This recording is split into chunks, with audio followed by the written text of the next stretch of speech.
The Oklahoma Sooners defense, this is Brent Venables' defense, and it's going to rock in 2025.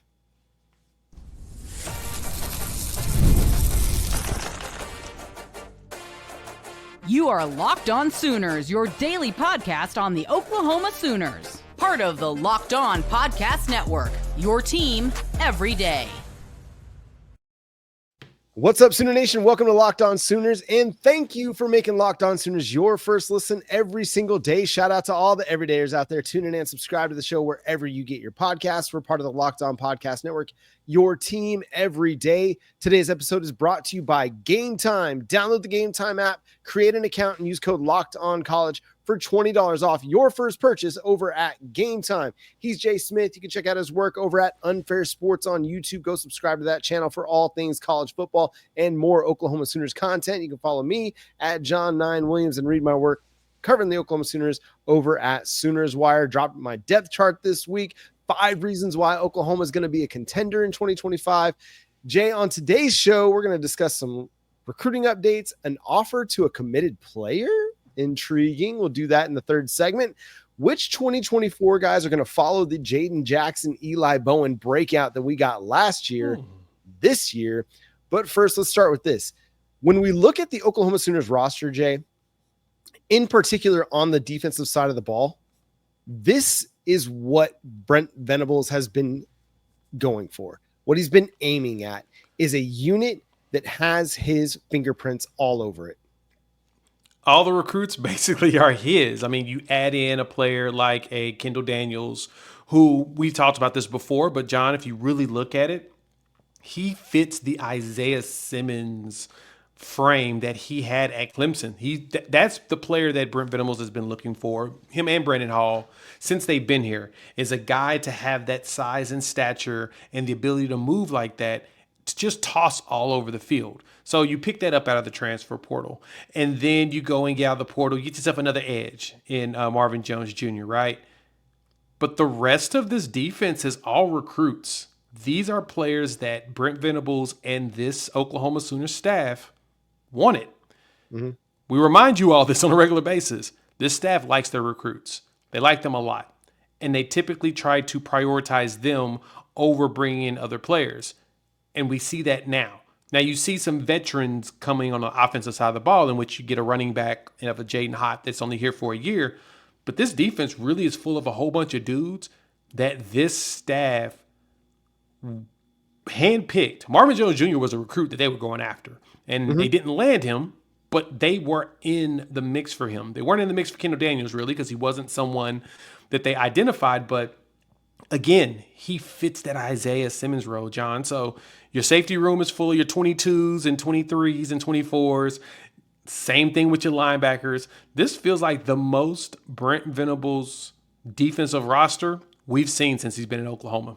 It's definitely the most BV roster that you'd be looking at, because you forgot Dominic Williams, another transfer that is playing a significant role. They brought him in the 2024 recruiting cycle, and they added transfers in 2022 and 2023 and 2024 off seasons. But this year it was a lot more selective. They only added 2 transfers on the defensive side of the ball. They focused all of their attention on offense, which they needed to. They were bringing in a new offensive coordinator. They lost a ton of guys at wide receiver in the transfer portal. They lost some tight ends through the transfer portal, through eligibility. They had to make some moves because you weren't going to be able to retool that offense with just your prospects, just the guys that you recruited. You had to go find some guys with production, with experience, with some years left of eligibility as well, so that you could build out what Ben Arbuckle's looking for on offense. But the defense, man, this is a Brent Venables defense, and it's going to be led by guys that have been a part of this program for the last several years.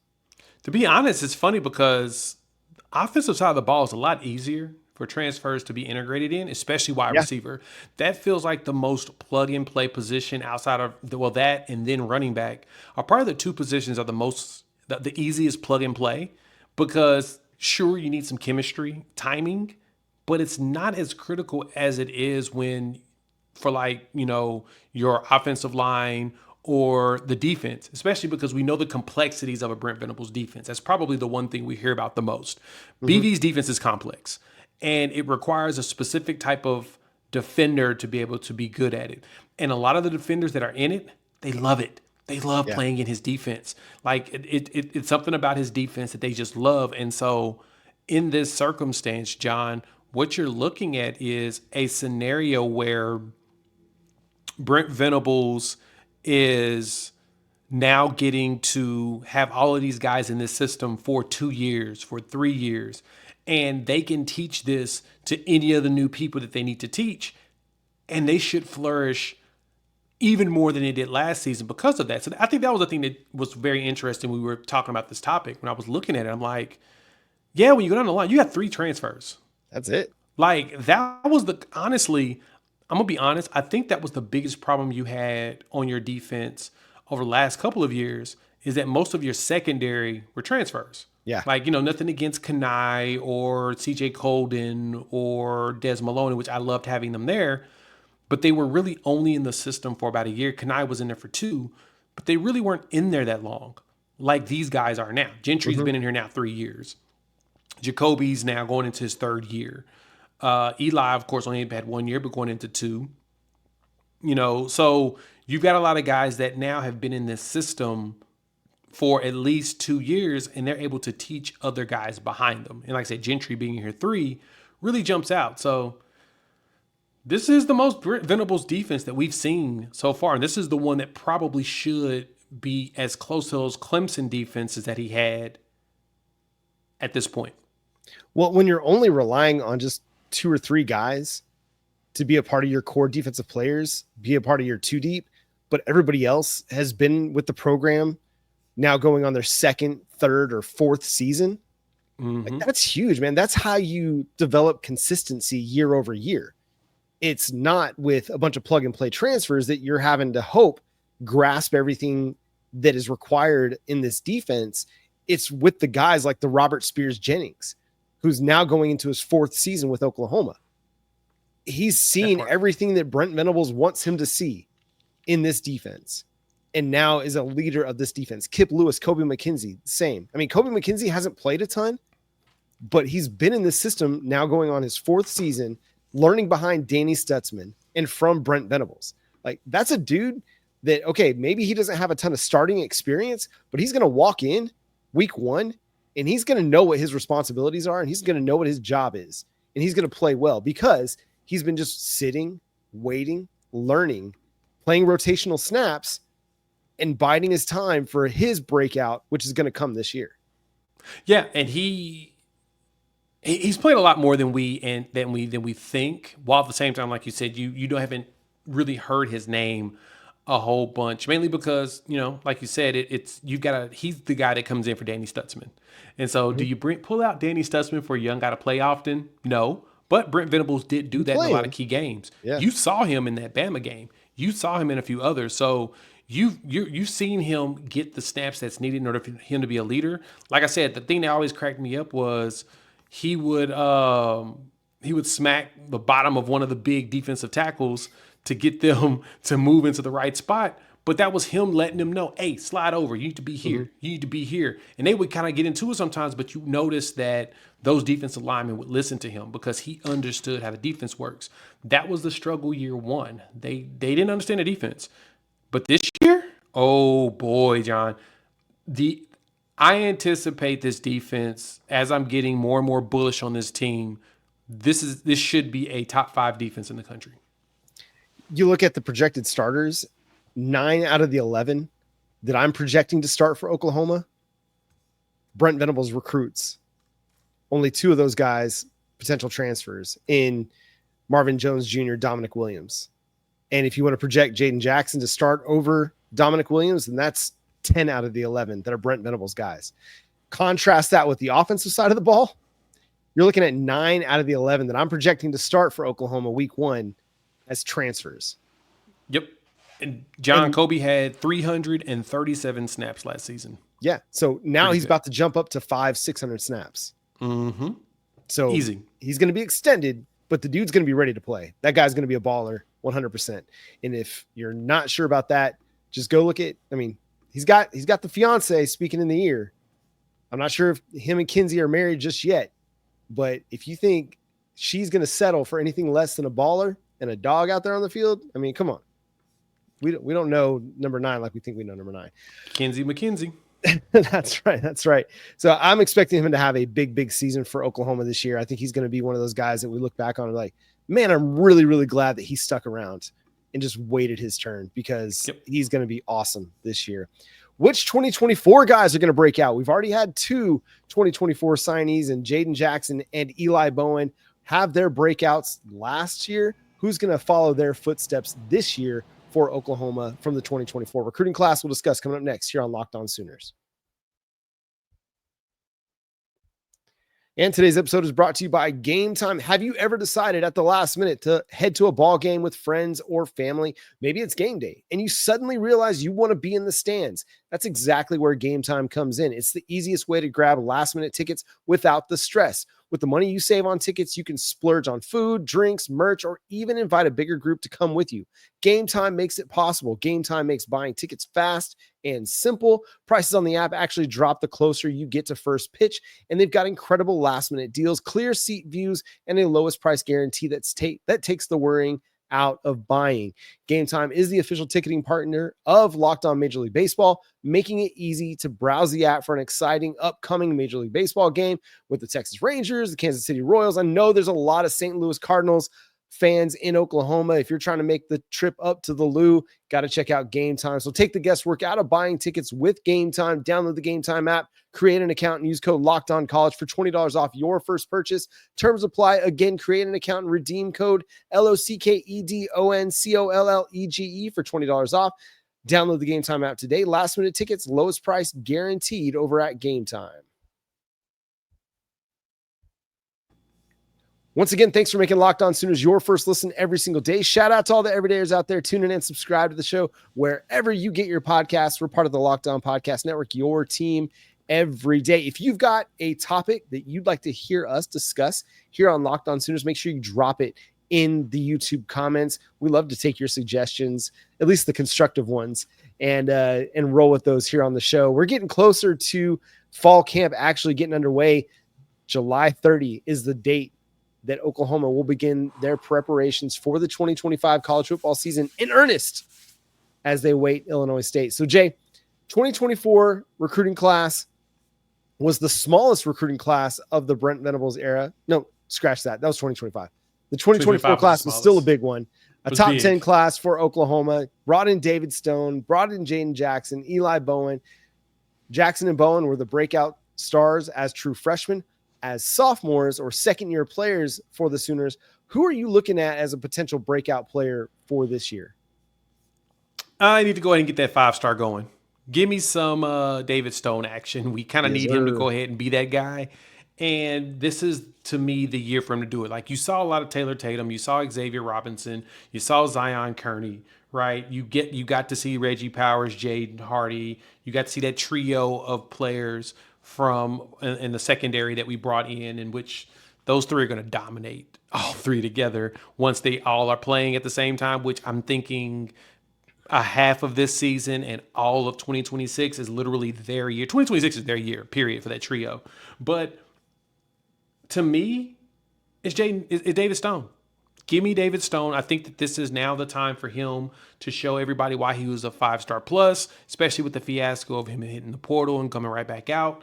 He needs to go out there and prove himself, not for us really, but for himself. Just show everybody that he has that ability to be a force to be reckoned with. And I think this is the time when he's going to do it. Well, we saw last year that they played 4 defensive tackles over 300 snaps in Dejon Terry, Grayson Halton, Jaden Jackson, and Dominic Williams. Dejon Terry's gone. There's going to be a lot of opportunities for David Stone this year. And by all accounts, he had a really nice spring. So the time is now for David Stone. He's going to have a great opportunity behind Grayson Halton as that, second 3 technique in the defensive tackle rotation. And when Oklahoma goes into pass rushing situations, it wouldn't surprise me to see David Stone and Grayson Halton playing next to one another to provide a lot of juice up the middle, a lot of size, strength, and speed up the middle with those 2 guys. And dude, now is the time.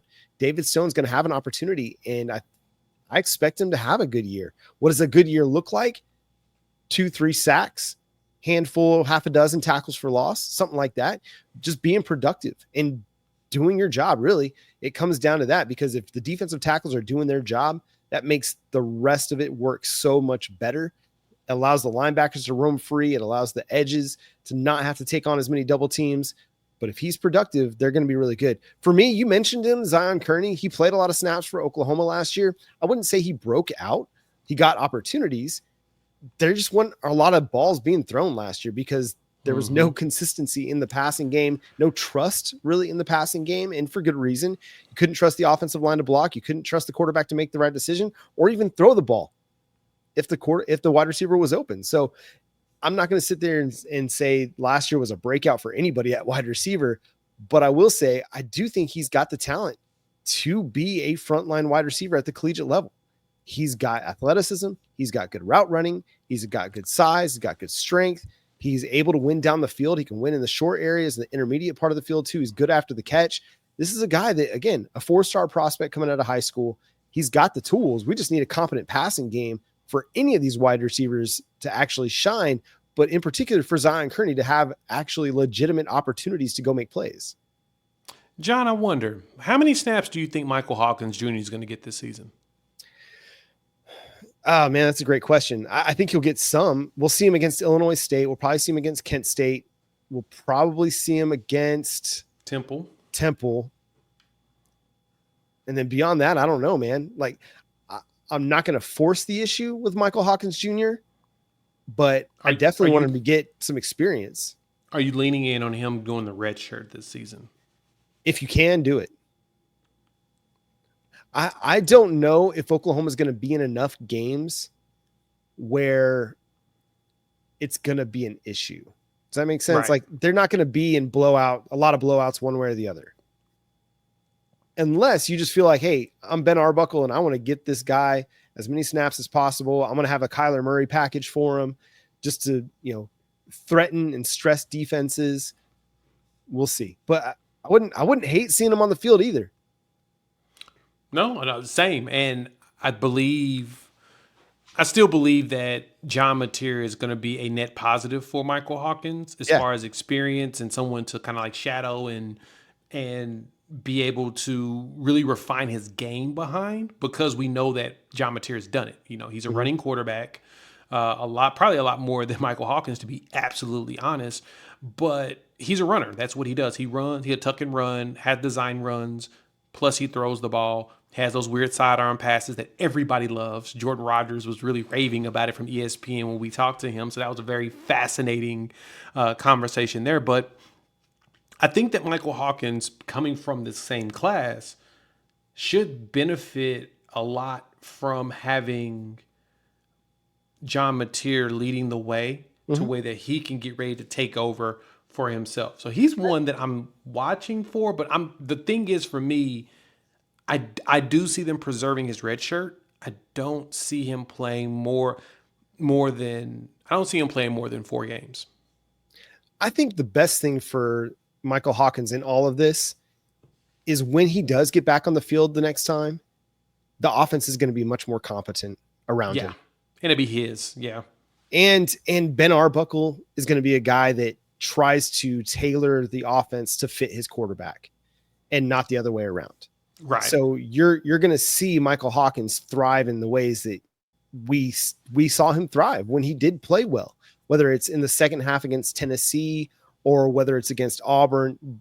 Ben Arbuckle will try to use his speed to his advantage. So I think, I'm excited for Michael Hawkins to get an opportunity to sit, because what happened last year, the way he got thrown into the fire and, the way that everything transpired against South Carolina, yes, turnovers suck, but dude, I don't even think he made any bad decisions really.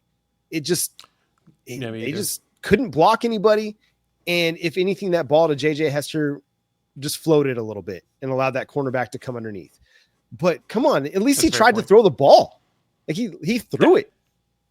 That's the only thing we both cared about, John. Yes. We both cared about that only thing. It's get the ball at your hands and chunk it. And Michael Hawkins would do that. And so he showed you his running ability against Auburn. That first run, he runs it for a touchdown, and everybody's like, oh, shoot, this might be it. Yeah. Oklahoma may have figured it out with this kid. But Now you need to put an offense in front of him that's, like you said, it's going to be competent and it's going to be something that's Yes. going to work. And this to me is now that scenario. I think Ben Arbuckle is going to place him in a scenario where he's going to be successful.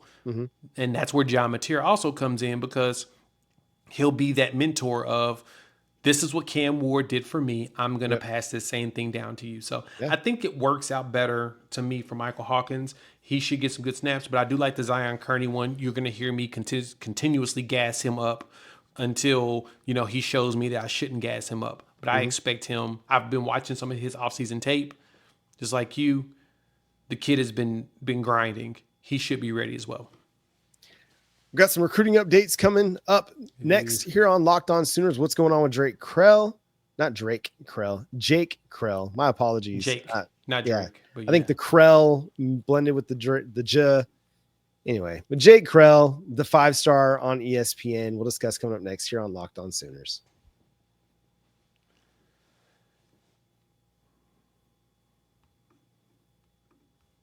Once again, thanks for making Locked On Sooners your first listen every single day. Shout out to all the everydayers out there tuning in. Subscribe to the show wherever you get your podcasts. We're part of the Locked On Podcast Network, your team every day. The Oklahoma Sooners and Jake Kreul continue to trend in a positive direction. It's down to Oklahoma. It's down to Texas. Just a couple of weeks ago, it was Oklahoma, Florida, and Texas. So it sounds like Florida has kind of been removed from the picture a little bit. What do you make of where Oklahoma stands with Jake Kreul? It does feel like Oklahoma's in the driver's seat, but the competition, a la Texas, our biggest competitor, seems to be trying to lean in and take away what Oklahoma's trying to do. Now, Texas has been on a spending spree as of late. They told everybody that they're recruiting only to get people for culture and the essence of Texas. And they have Lamborghinis on the field, and they pay a lot of people. So it feels like it's the complete opposite of everything they said that this was supposed to be. So I don't know what they're trying to sell, what wolf tickets they're selling out to you people. Y'all falling for it, because I'm not. I know exactly what it is. They're throwing that money out there. Stop lying, Sarkeesian. But Jake Kreul is one that they're trying to spend like crazy on. Now, I mean, I know that they've been, like I said, winning defensive linemen. They just picked up, they got Richard Wesley recently, and they're pushing for Jake. But I think Oklahoma may have the in to win that battle. It feels like he really likes Oklahoma. He's been a fan every time he's visited. He's talked them up. Ole Miss, of course, is trying to make a run, but to me, I still feel like it's going to be Oklahoma's win to lose. I mean, Miguel Chavis has done a really good job in this recruitment. He's built a really strong relationship with Jake Kreul. Now it's just a matter of taking it to the finish line. Get that commitment, get that signature, and get him on campus. He's an elite pass rusher. I don't care where rivals dropped him to. The dude's an elite pass rusher. You flip it on, you see it. You see the twitchiness, you see the athleticism, you see the pass rush moves, you see the ability to win inside, outside, you see the ability to win with speed, with power. The kid is just ready to play college football. He's ready to make the jump and take the next step. He's a 5-star according to ESPN. He's 4-star everywhere else. He's a really good player. And I hope Oklahoma lands him, because with our Mason Thomas going off to the NFL after this year, you got to start finding that next great pass rusher. I'm not saying he's going to be it year one as a true freshman in 2026, but you've got to have an answer to that question, and it can't delay. So getting a guy like Jake Kreul, because you got to stack them recruiting class after recruiting class after recruiting class. You can't have just one every few years and expect that that's going to carry you over. You've got to continue to stack really good pass rushers, just like you got to continue to stack really good defensive tackle prospects. So if Oklahoma can land Jake Kreul, that'd be absolutely huge for the future. I think they've got a great chance. I mean, we'll see what it all comes down to.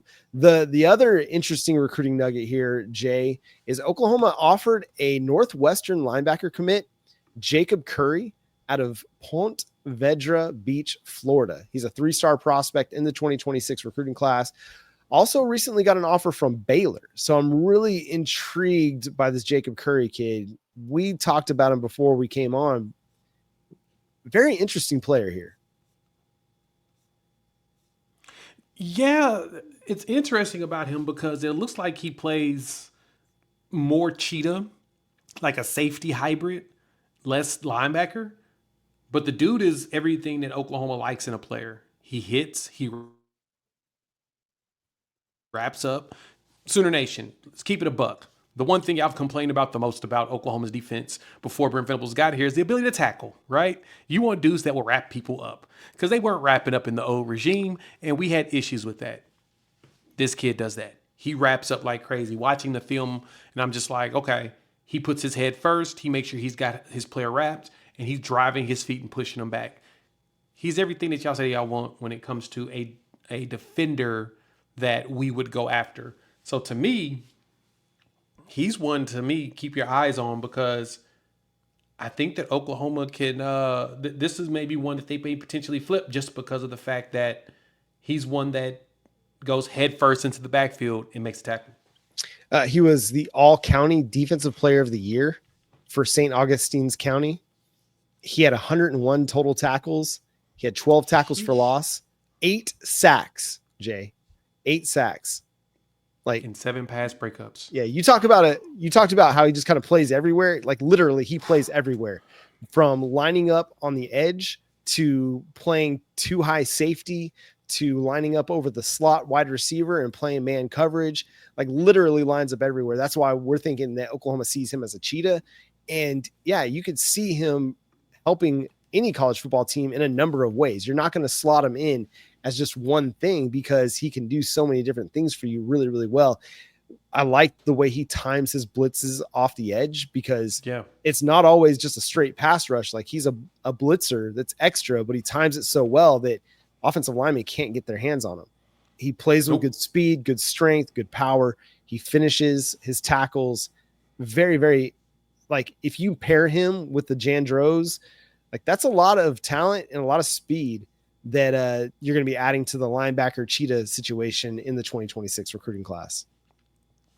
Yeah, he's an interesting one that they're going after. Like I know that they're looking for some additional safety after the Jacob Eberhardt situation that went down. So, they're going to be pushing for someone. And the good thing is also remember, a lot of these prospects, they fly up the charts when certain schools start going after them. Yeah. So Baylor's pushing for him. Oklahoma, Louisville recently. He had a visit from Louisville. It feels like Oklahoma is trying to, of course, if there's one thing we know Brent Venables likes is this, John. He loves Florida boys. Mm-hmm. Like that's if there's a state that he tries his hardest to snatch up at least 2 or 3 prospects from, it's Florida. And he did that at Clemson. He did that when he was here at Oklahoma before. He has a thing for it. And he may be another one of those under the radar players, those diamonds in the rough that Jim Nagy's going after on top of the top prospects that they're pushing for. We'll see what Oklahoma does because again, this is a really intriguing offer. I wouldn't say late in the cycle, but fairly late in the cycle. I mean, we're less than 6 months from the early signing period. High school football starts getting underway in less than a month in some places. So this is a kid that probably wants to have his high school or his college decision pretty well solidified before his senior season starts. We'll see if Oklahoma is able to get a flip out of it. That's going to do it for today's episode of Locked On Sooners. Thanks so much for tuning in, being a part of the show. Subscribe to the show wherever you get your podcasts. We're free and available on all podcast platforms and on YouTube. So hit that subscribe button, hit that notification bell to let you know when new episodes drop. You can follow Jay at Unfair Sports. Go check out his channel, Unfair Sports, on YouTube. You can follow me at John9Williams and read my work covering the Sooners over at SoonersWire.com. The show is at Locked On Sooners on all of your favorite social media platforms. But until next time, he's Jay. I'm John. Boomer Sooner.